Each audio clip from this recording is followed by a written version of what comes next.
Bom dia, Igreja de Deus! Tudo bem com vocês? Hoje nós estamos com um dia um pouco diferente, todos reunidos em casa. Nós queremos aqui iniciar agora a lição da Escola Sabatina.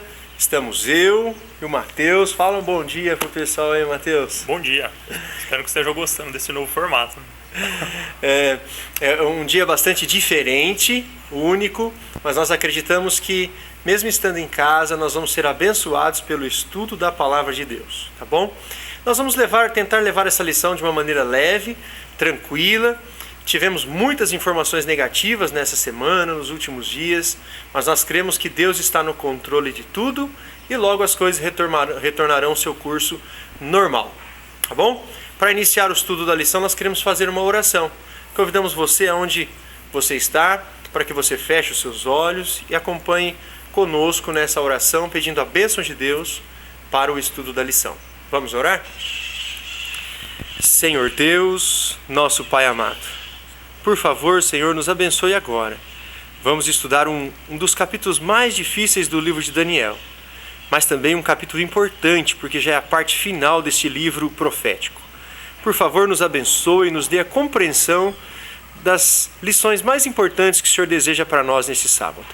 Abençoa, Senhor, cada pessoa que está agora nas suas casas, que tenhamos a presença do Senhor conosco e recebamos a bênção do Senhor nesse dia de sábado. É o que pedimos por Jesus. Amém. Amém. Nós estamos com a Bíblia aberta, com a lição aberta, e assim você deve estar também na sua casa, tá bom? Abra a sua lição, vá acompanhando conosco e abra também a sua Bíblia no livro de Daniel. Nós vamos estudar alguns versos específicos. Não é possível, nos minutos que temos, estudar o capítulo inteiro e dar os pormenores, porque este, na verdade, é um dos capítulos mais complexos, quem sabe o capítulo mais difícil do livro de Daniel. Mas ele é importante e nós vamos passar por ele. O título geral é Do Norte e Sul, a Terra Gloriosa. O capítulo 11, ele é uma sequência dos capítulos 2, 7, 8 e 9. Nós podemos dizer que o capítulo 2 traz um esqueleto, e os capítulos 7, 8 vão preenchendo esse esqueleto. O capítulo 9 preenche um pouco mais, e o capítulo 11 então completa esse cenário. No capítulo 2 nós vimos a história da humanidade, e no capítulo 11 nós vamos ver novamente a mesma história. É a mesma história da humanidade, mas recheada agora de novas informações. E muitos detalhes serão acrescentados.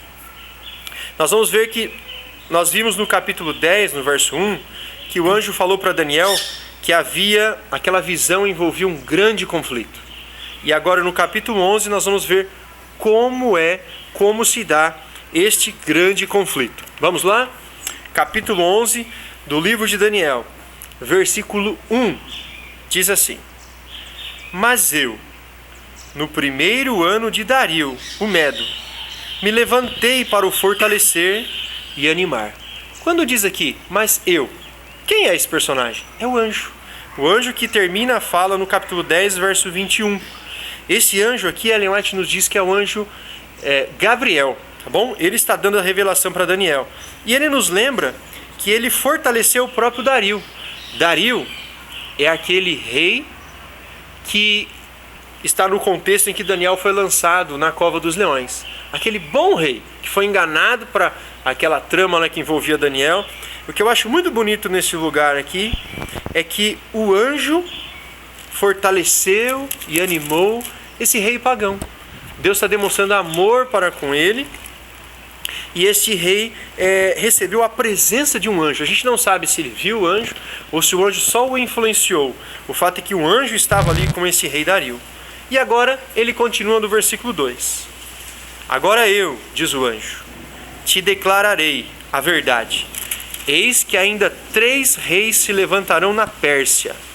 E o quarto será acumulado de grandes riquezas, mais do que todos. E tornado forte por suas riquezas, empregará tudo contra o reino da Grécia. Muito bem. Se você é atento, vai perceber que o cenário mudou um pouquinho. Nós estávamos ali fora e veio uma ventania, está com cara de chuva, a gente não sabe se vai chover, mas nós mudamos o cenário. Então nós estamos na parte interna da casa e talvez você escute criança, barulho de criança, mas não tem problema. Agora que ficou bem familiar, você está dentro da sua casa, nós também estamos dentro de casa. Eu estou aqui acompanhado do Mateus, como eu disse, e o Mateus é professor de história, não por acaso ele está aqui hoje. Essa lição vai tratar muito de história, tá bom? Fique bastante atento em todos os detalhes. O versículo 2, que nós já lemos, falou que ainda viriam 3 reis da Pérsia, depois um quarto que seria acumulado de muita riqueza. E Mateus, aqui o tempo era do rei Ciro. Quem são esses outros 3 reis que vieram e esse quarto rei rico, acumulado de riquezas, que diz a lição? Aí nós temos que ver a linha cronológica dos reis da Pérsia, né? A história dos reis da Pérsia. O primeiro rei que veio imediatamente depois de Ciro, até se você quiser acompanhar na sua lição, está falando que é o rei Cambises II, certo? Ainda não esse rei, ele é o primeiro da sucessão dos 4. Depois a gente teve um rei que você nem vai achar muita informação sobre ele, né? Um tal de Ismerdes. Ele foi um rei controverso, é uma história um pouco complicada para contar. O importante é a gente entender que ele não reinou muito, ele reinou apenas alguns meses ali no ano de 522 a.C. Depois nós tivemos Dario I, e você não pode confundir com o Dario que a lição está falando, tá? Que a lição não, desculpa, que a Bíblia fala no versículo 1 do capítulo 11. Esse Dario daqui é outro Dario, é o Dario I da Pérsia. Que vem após Ciro, após o Cambises. Isso, né? E após o Ismerdes. Exatamente. Esse rei Dario, ele chegou a invadir a Grécia, sim. Tanto é que se você for pesquisar a grande batalha de Maratona que teve na Grécia, foi no ano de 490 a.C., ainda no tempo do rei Dario I. Porém, o rei que a Bíblia se refere aqui nesse momento foi o rei Xerxes, certo? O rei Xerxes, ele invadiu a Grécia. Esse Xerxes já é, só te interrompendo, o quarto rei. É o quarto. O quarto rei. Exatamente. O Xerxes é o quarto rei e ele invadiu a Grécia com um exército maior ainda. As fontes antigas chegam a mencionar 1 milhão e meio de soldados. Claro que elas são exageradas, né? Logisticamente é muito difícil naquele tempo você transportar tudo isso, mas dá uma ideia da dimensão da invasão. Foi uma invasão muito grande. O poderio militar também, né? Isso, que o Império Persa tinha naquele momento. A invasão foi lá nos anos 480 a.C., faz inclusive 2.500 anos esse ano, né? Que ele deu essa grande invasão. E é aí que a gente tem a famosa história dos 300. Muito bom. Para quem gosta de filmes, né? A história dos 300 está nesse contexto aqui. Porque o verso 2 diz que ele empregaria toda a sua força contra a Grécia. Exato. Foi o que ele fez e ele perdeu. Ele não conseguiu vencer. Embora a Batalha das Termópilas lá, que temos a história dos 300, terminou com derrota grega, outras batalhas que vieram, né, perto daquela terminaram com vitórias gregas, e mesmo toda aquela força que ele empregou contra a Grécia não foi suficiente para derrotar, e ele acabou perdendo, assim como... Muito bem, a Bíblia ela é precisa nos detalhes. Inclusive ela chega a dizer que esse quarto rei seria grande em riqueza, mais do que todos, e como você bem disse, é o Xerxes. O Xerxes, aquele do livro de Esther. Isso. E lá no livro de Esther, capítulo 1, verso 4, nos diz que esse rei era muito rico, Xerxes, e ele deu uma festa para mostrar a sua riqueza, uma festa de 180 dias. Já imaginou uma festa de 180 dias? 180 dias sem precisar trabalhar, só comendo e bebendo nas custas do rei? A Bíblia já dizia que ele seria muito rico, e de fato ele foi. Vamos para o verso 3. Depois se levantará um rei poderoso, que reinará com grande domínio e fará o que lhe aprouver. Quem é esse rei aqui que veio na sequência, que era um rei muito poderoso? Aí você já pega lá no século 4 a.C., Alexandre o Grande. Ele é o que se encaixa ali, que ele foi a pessoa, o homem que conseguiu o maior império do mundo antigo, certo? Ele dominou boa parte do mundo conhecido ali para o Oriente, partindo da Grécia, dominando a Pérsia. Foi ele que destruiu o Império Persa, principalmente depois da Batalha de Galgamela, onde Dario III, que é outro Dario, não confundir com esses Darios aqui, foi derrotado por Alexandre o Grande ali, e depois o Império Persa não conseguiu mais se recuperar, e ele seguiu indo ao Oriente, e ele conseguiu alcançar até a Índia, e isso num período de 12 anos, né? Então, em muito pouco tempo, ele conseguiu conquistar boa parte do mundo conhecido. Incrível. A Bíblia já dizia que seria um rei poderoso, assim como ele foi. Mateus, é correto dizer que Alexandre o Grande foi um dos maiores conquistadores da história? Correto dizer que ele foi um dos maiores conquistadores, tanto pelo pouco tempo que ele conseguiu o império dele, como também um dos maiores generais e estrategistas militares da história também. Ele nunca perdeu uma batalha. Isso que eu ia te perguntar, quantas batalhas perdeu? Nenhuma. Ele pode ser colocado num rol muito seleto de nunca derrotados, né?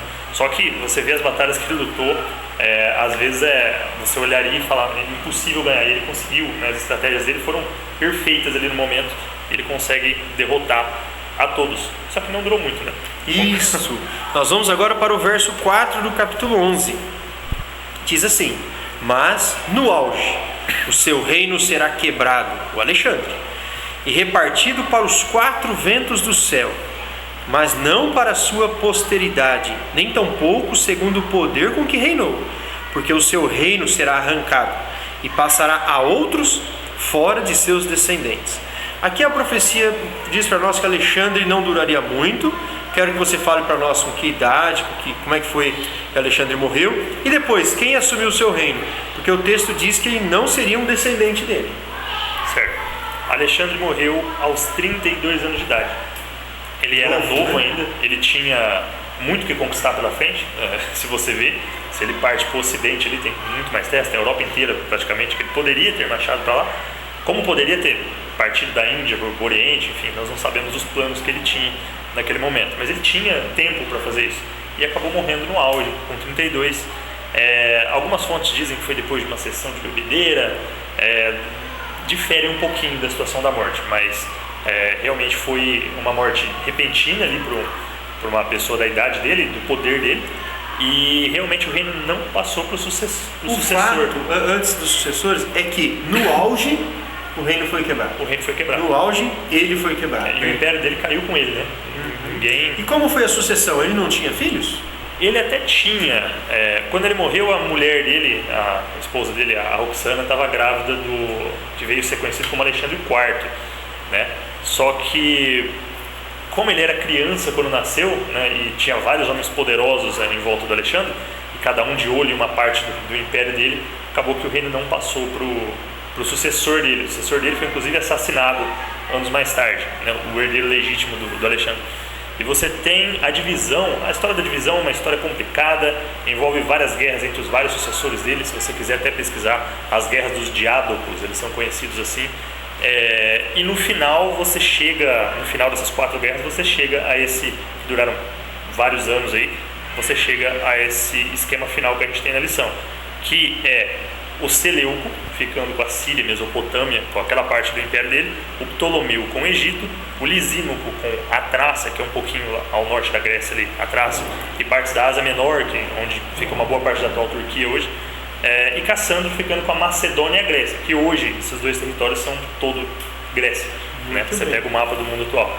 Então, depois dessas guerras aí, você chega a essa configuração final, mas nenhum deles era descendente de Alexandre. Olha que interessante. Você está acompanhando aí na sua casa, está entendendo bem o caminho que nós estamos seguindo? Muito bem. Você está vendo que é a história da estátua do capítulo 2, mas dando pormenores importantes. Vimos que chegou Alexandre morreu, o reino foi dividido em 4 para os seus 4 generais. E agora nós vamos ler os versos 5 e 6. Acompanhe conosco. O rei do sul será forte, como também um de seus príncipes. Este será mais forte do que ele, e reinará, e será grande o seu domínio. Mas ao cabo de anos, eles se aliarão um ao outro. A filha do rei do sul casará com a do rei do norte, para estabelecer a concórdia. Ela, porém, não conservará a força do seu braço, e ele não permanecerá, nem o seu braço, porque ela será entregue, e bem assim os que a trouxeram, e seu pai, e o que a tomou por sua naqueles tempos. Agora aparecem 2 personagens importantes que vão aparecer pelo restante do capítulo: o rei do norte e o rei do sul, tá? Mateus, dos 4 ali, quem foi que ficou, os 4 generais, quem ficou com a parte do norte, quem ficou com o sul?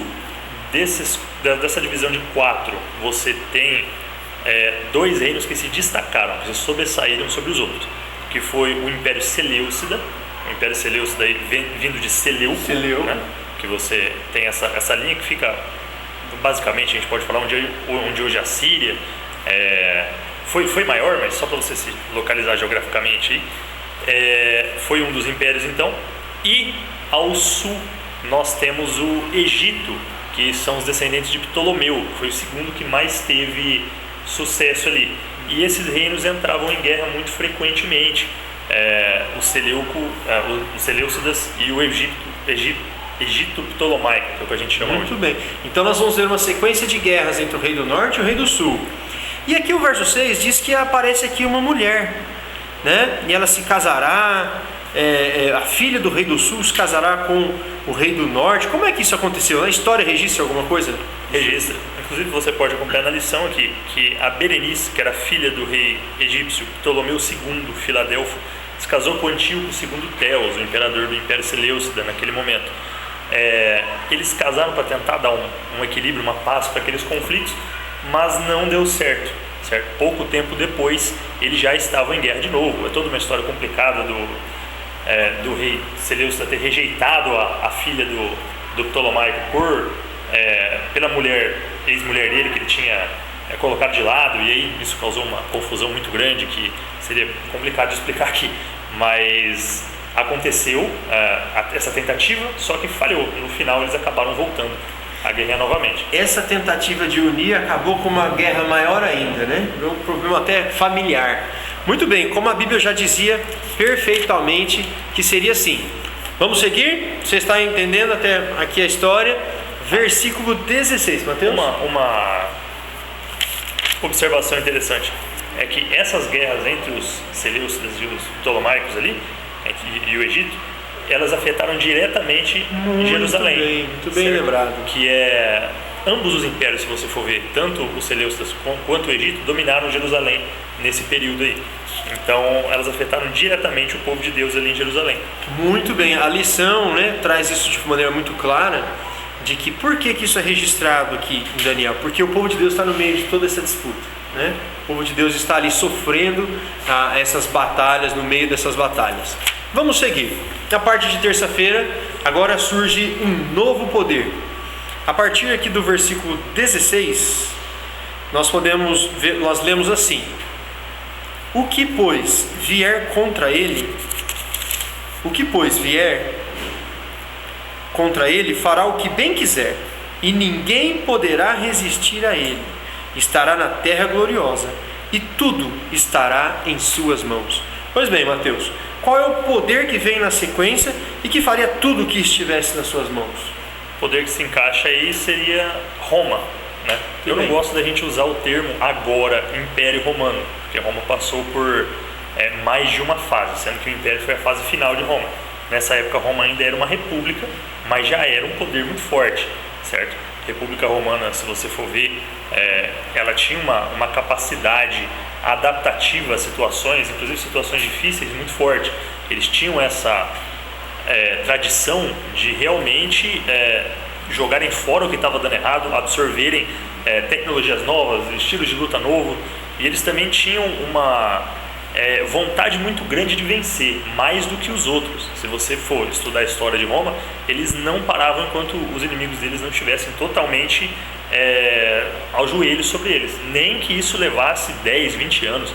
Nós temos exemplos aí de guerra que eles lutaram mais de 20 anos, mais de 10 anos. Parecia que eles iam perder, mas não desistiam, seguiam em frente e acabavam triunfando. Não à toa que no capítulo 2 eles são representados como ferro. Como ferro. Não é verdade? Ter essa força toda. Foi aí o império que mais durou, mais resistiu, mais se desenvolveu, muito provavelmente, né? Foi. Eu considero hoje o maior império da história. Por mais que houveram maiores em extensão territorial, em força, em tempo de duração, não houve como Roma. E nesse momento eles entram aí no cenário e eles passam a ser a Roma pagã nesse momento, que eles eram pagãos, passam a ser o rei do norte. Então você vira a chavinha aí, o rei do norte não é mais os Seleucidas nesse momento, agora é Roma pagã. Muito bem, você está percebendo que agora o anjo está falando para Daniel a história com os seus detalhes. Acompanhe bem o verso 17, que esse daqui para mim parece assim, um filme ou até mesmo uma novela, você vai entender bem. Verso 17: resolverá vir com a força de todo o seu reino, e entrará em acordo com ele, e lhe dará uma jovem em casamento, para destruir o seu reino. Isto, porém, não vingará, nem será para a sua vantagem. Olha, agora nós estamos aqui no período do Império Romano, ali no comecinho, na verdade, e diz o texto que vai entrar em cenário uma jovem, que vai casar, que vai tentar misturar ali. Quando nós falamos agora, no começo, o Mateus explicou que era a Síria e o Egito, nós podemos resumir assim. Agora, o reino do norte não é mais a Síria. Nós entendemos que o reino do norte aqui já se aplica como sendo Roma, correto, Mateus? Roma pagã, isso. Roma pagã. E agora entra uma jovem aqui no cenário que vai unir o Egito com Roma. Mateus, quem foi essa jovem egípcia que se envolveu aqui no trono dos imperadores romanos? Roma aos poucos foi entrando no Oriente, né? Se você pega no final aí do primeiro século antes de Cristo, do meio para o final, eles foram entrando no Oriente, conquistaram Jerusalém, o povo de Deus envolvido de novo na história. Exatamente. E foram entrando. Júlio César foi para o Egito e tinha uma jovem rainha egípcia que estava sob proteção romana ali. Dizem que muito bonita. Dizem que muito bonita e muito conhecida. Todos já ouviram falar da Cleópatra. Cleópatra. Ela inclusive teve um filho com o Júlio César. Não sei quantas pessoas sabem disso, mas ela teve um filho com o Júlio César. E depois da morte de Júlio César, ela se envolveu com um dos generais de Júlio César, o Marco Antônio. E eles tiveram um caso muito famoso, né? Marco Antônio e Cleópatra, uma história explorada aí por muitos escritores, poetas, pelo cinema, né? Essa história entre os dois. E ela tentou ali, naquele momento, ficar próximo da elite romana. Só que não deu certo, né? Porque o Marco Antônio brigou com o Otávio, que era o sobrinho do Júlio César. Eles se enfrentaram na Batalha do Ácio, no ano de, se eu não estou enganado, 31 a.C., se enfrentaram na Batalha do Ácio, e o Marco Antônio perdeu. Ele acaba se suicidando, certo? A Cleópatra se suicida também, depois dessa derrota. O Egito é anexado pelos romanos, ou seja, o Reino do Sul não passa mais a ser o Egito, né? Porque o Egito ele some como nação naquele momento. Não é mais significante, né? Não é mais significante. Um território romano ali, uma província. E o Otávio Augusto passa a ser César Augusto, depois daquele momento. Ele vira o primeiro imperador de Roma, que não foi Júlio César, foi ele, certo? Então é um momento muito decisivo da história naquele momento, que envolve toda essa confusão e culmina aí com a anexação do Egito e com a subida do César Augusto ao trono.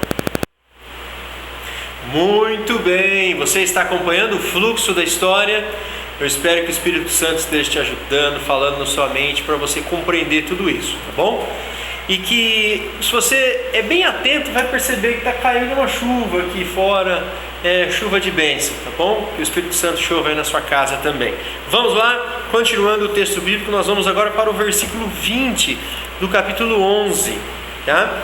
Aqui diz assim: levantar-se-á depois em lugar dele um que fará passar um exator pela terra mais gloriosa do seu reino, mas em poucos dias será destruído, e isto sem ira nem batalha. Olha, aqui nós estamos no período do Império Romano. Mateus falou do ano 31, por volta do ano 31, aquele evento com a Cleópatra.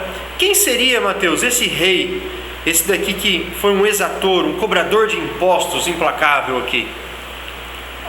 Provavelmente é uma referência a César Augusto, né? O primeiro imperador romano. A gente pega a linha da história. E depois, César Augusto, que é o Otávio, tá? Você pode ver o nome: Otaviano, Otávio Augusto, enfim, Augusto César, César Augusto, todos a mesma pessoa, tá? É o sobrinho de Júlio César, que acabou sendo o primeiro imperador romano. Depois, cita um homem vil, né?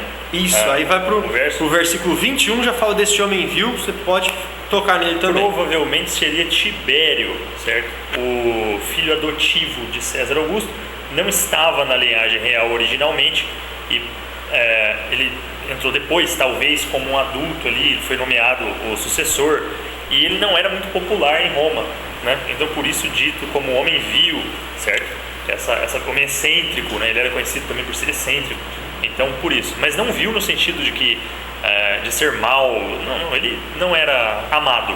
Muito bem. Não era amado. O verso 21 ainda traz mais um detalhe, que ele não ao qual não tinham dado a dignidade real. O Tibério não era da família real? Provavelmente ele era adotivo.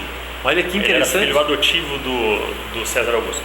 Muito bem, a Bíblia é rica em detalhes. Aqui no capítulo 11, o anjo fala detalhes da história para Daniel.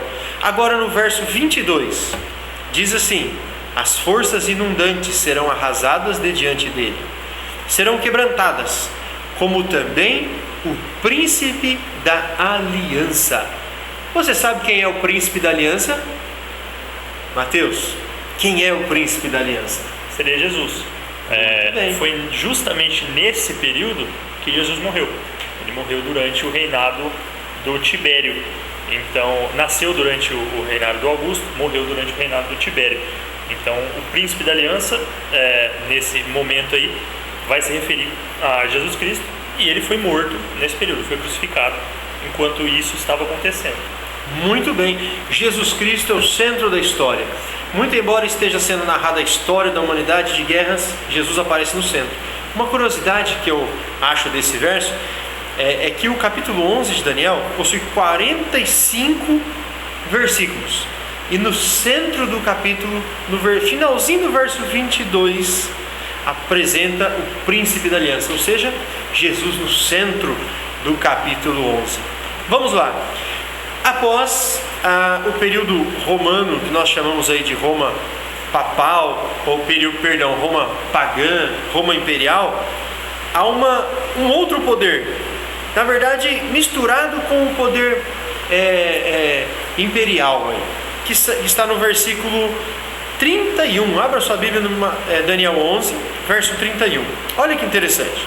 Este poder faria: dele sairão forças que profanarão o santuário, a fortaleza nossa, e tirarão o sacrifício diário, estabelecendo a abominação desoladora. Muito bem, daqui a pouquinho nós vamos falar o que é essa profanação do santuário, o que é a fortaleza nossa, o sacrifício diário que foi tirado e a abominação desoladora. Mas antes eu quero que o Mateus explique para nós como é que foi, Mateus, essa passagem ou essa fusão de Roma pagã para Roma cristã, o período imperial para o período papal. Você tem primeiro a conversão de Roma, né? Esse daí você já está falando de vários séculos depois, uns 2 séculos depois, 3 séculos, no século 4, certo? Os eventos que eu acabei de comentar são no século 1, isso daí aconteceu no século 4, E você viu que nós pulamos vários versos também, para dar tempo. Nós já demos um salto na história, do século 1 para o 4. Para o 4. E o que aconteceu nesse momento? Até aquele momento o cristianismo ele era muito difundido no Oriente do Império Romano, certo? No Ocidente ainda era muito pagão, e Roma está justamente no Ocidente. Embora tinha igreja cristã em Roma, o Ocidente romano era muito pagão ainda. Até que veio Constantino, que em circunstâncias muito debatidas aí se converte ao cristianismo. É interessante você notar que no reinado de Constantino, imperador romano, você teve 3 fases. Primeiro você teve a fase que ele tolerava o cristianismo. Depois você teve a parte que ele favorecia o cristianismo. E lá para o final do reinado dele você teve a parte que ele torna o cristianismo a religião oficial do Império Romano. Então foi com Constantino que tem essa mudança aí. Só que o Constantino, por vir de uma tradição pagã, ele, como um bom político ali, meio que começou a emendar as coisas, né? Tentar agradar um lado, tentar agradar o outro.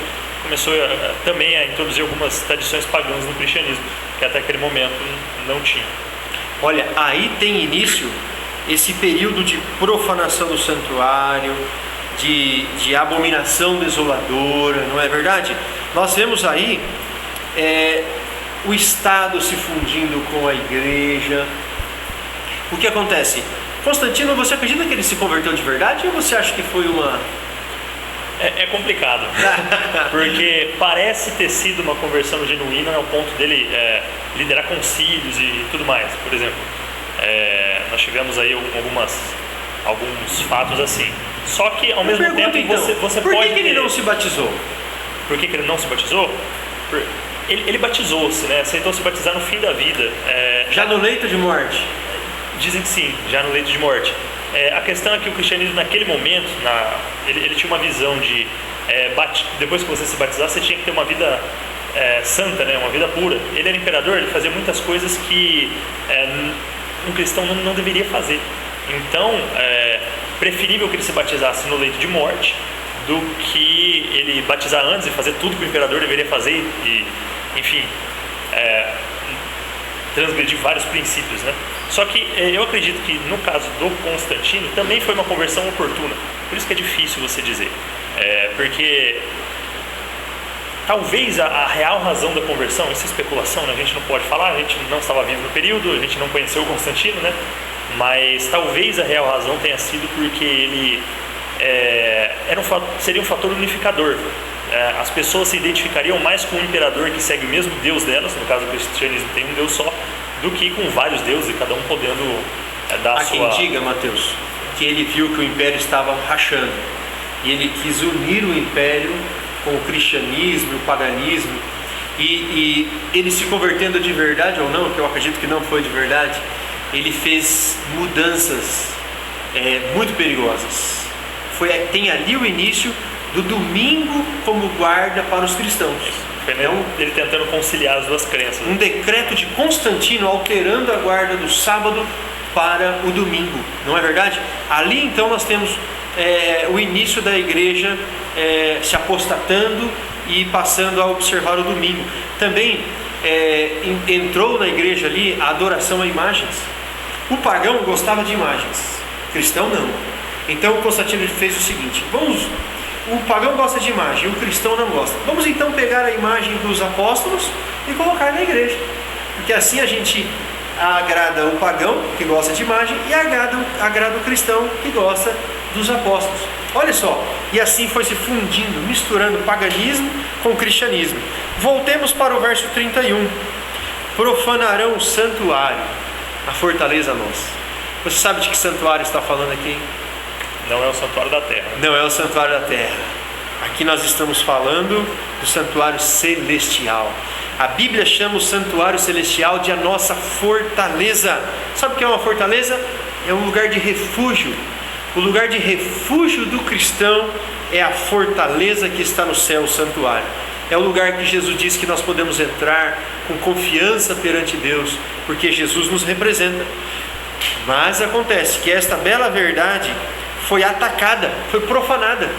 O catolicismo, ele inventou alguns sistemas que profanam a representação de Cristo por nós, Cristo nos representando. O que nós podemos dizer, Mateus, que foi inventado aí para tirando esse lugar que era só de Cristo nos representando diante de Deus? Primeiramente tem que dizer que isso foi uma mudança gradual através dos séculos, né? Quando a gente chega no ápice de alguns sistemas, Roma nem existia mais como instituição política, mas ela continuou viva na igreja ali. Correto. Então, alguns exemplos que a gente pode citar: a questão da confissão, que ela instituiu que você não mais confessa seu pecado a Deus, pode confessar para um ser humano, né? Pode confessar para o padre ali naquele momento. Uma abominação. Uma abominação, tirando o papel de Jesus ali como intercessor.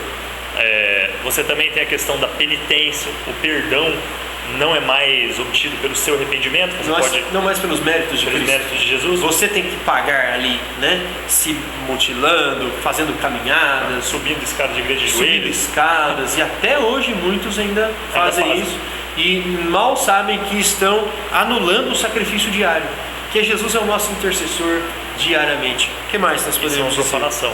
Outra coisa que aconteceu muito, inclusive o maior reformador surgiu nesse período, que foi Lutero, né? Que durante o século XVI ali, a gente teve tudo isso, que foi a questão das indulgências. Você poderia comprar o seu lugar no paraíso, comprar o lugar de algum parente seu, tirar ele do purgatório, pagando para a igreja, né? E isso você sabe, também, Mateus, que você podia pagar, se você cometeu um pecado, você podia ir lá e pagar, comprar o seu perdão.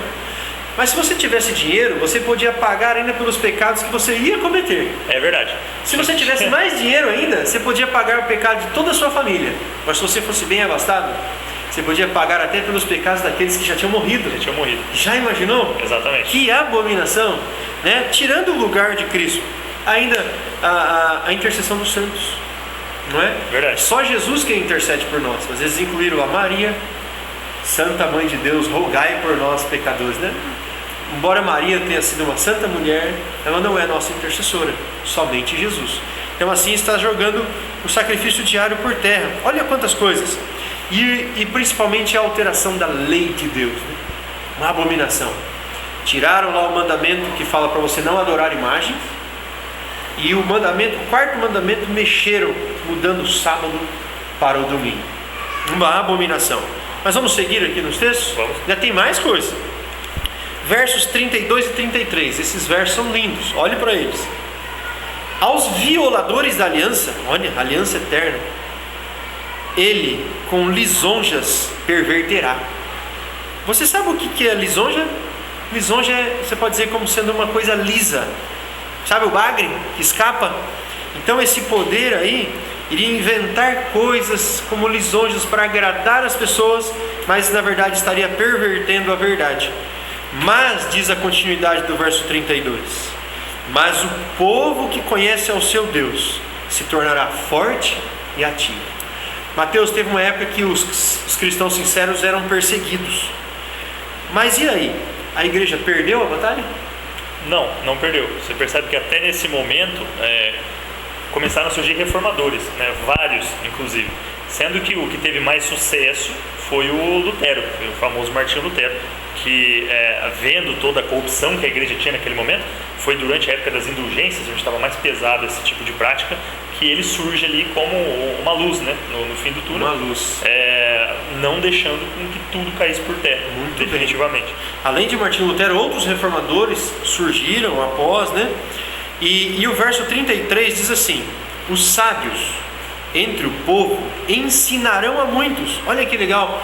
Ele está mostrando para nós que o engano ia prosperar, muitas pessoas iam cair no engano, mas haveriam pessoas sábias, sinceras, que continuariam ensinando a verdade. Todavia eles cairiam pela espada e pelo fogo, pelo cativeiro e pelo roubo, por algum tempo. A igreja perseguiu e matou muitos cristãos. Gente, nós estamos chegando ao final da nossa lição. Como nós dissemos, não dá para falar tudo que está no capítulo 11, é muita informação. Mas nós vimos até aqui a história desde os dias de Daniel até os nossos dias. E o capítulo 11 não para nos nossos dias. Ele segue um pouco mais, e que são os versículos 41 até o 45. Se eu te disser que nem todos os detalhes desses versos 41 a 45 nós sabemos, você vai se escandalizar? São verdades para o futuro. Mas Deus ele já mostrou para nós que estamos no caminho certo. Eu quero só fazer um raciocínio com você a partir dos versos do versículo 41. Acompanhe na sua Bíblia, que nós vamos fechar com essa ideia. Entrará também na terra gloriosa. Está se referindo aqui ao poder papal católico. Entrará também na terra gloriosa, e muitos sucumbirão. Mas do seu poder escaparão estes: Edom e Moabe, e as primícias dos filhos de Amon. Você sabe que hoje a terra gloriosa não é mais Jerusalém terrena. Está se referindo aqui ao povo de Deus. Nos últimos dias o povo de Deus será atacado. E diz aqui que muitos sucumbirão. Mas escapariam Edom, Moabe e os filhos de Amon. Você tem ideia do que a Bíblia quer dizer? Sabe, esses povos não mais existem. Não mais existem. Isto é uma figura para dizer que muitos nos últimos dias, que ainda não pertencem à igreja de Deus, não aceitarão os enganos, mas se converterão à verdade e se unirão ao povo de Deus. Aqui se cumpre o que está em Apocalipse 18, verso 4, quando Deus chama poderosamente: saiam dela, povo meu. Existem muitas pessoas sinceras aí mundo afora que ainda não conhecem a verdade e estão esperando para conhecer o Evangelho. E Deus não se esquecerá dessas pessoas. Na hora certa o Senhor os chamará. Ellen White chega a dizer que há uma igreja invisível, porque existem pessoas aí fora que são sinceras dentro do seu conhecimento, e na hora certa o Senhor brilhará a luz diante delas e elas virão. No versículo 45 diz assim: armará as suas tendas no reino do norte, que é o poder papal, as suas tendas palacianas entre os mares, contra o glorioso Monte Santo. Olha, ela vai atacar o povo de Deus. Mas, diz o texto, chegará ao seu fim, e não haverá quem o socorra. Assim como o capítulo 2, o capítulo 7, o 8. Agora no capítulo 11, Deus nos mostra que no fim, não é o reino do norte que vai vencer. O Senhor Jesus vencerá. O Senhor Jesus voltará nas nuvens dos céus para resgatar o seu povo. Que Deus abençoe você aí na sua casa, nesse dia que estamos reunidos em família, sabe? Procurando fugir dessa praga que vem atacando a humanidade. Lembre-se que Deus está com você. E na hora certa, Miguel se levantará para nos buscar. Que Deus abençoe você. Mateus, muito obrigado, viu? Eu não vou apertar sua mão no final dessa lição. Não é recomendado. Tá bom? Não é recomendado. Que Deus te abençoe. Um feliz sábado. Deus te abençoe. Feliz sábado.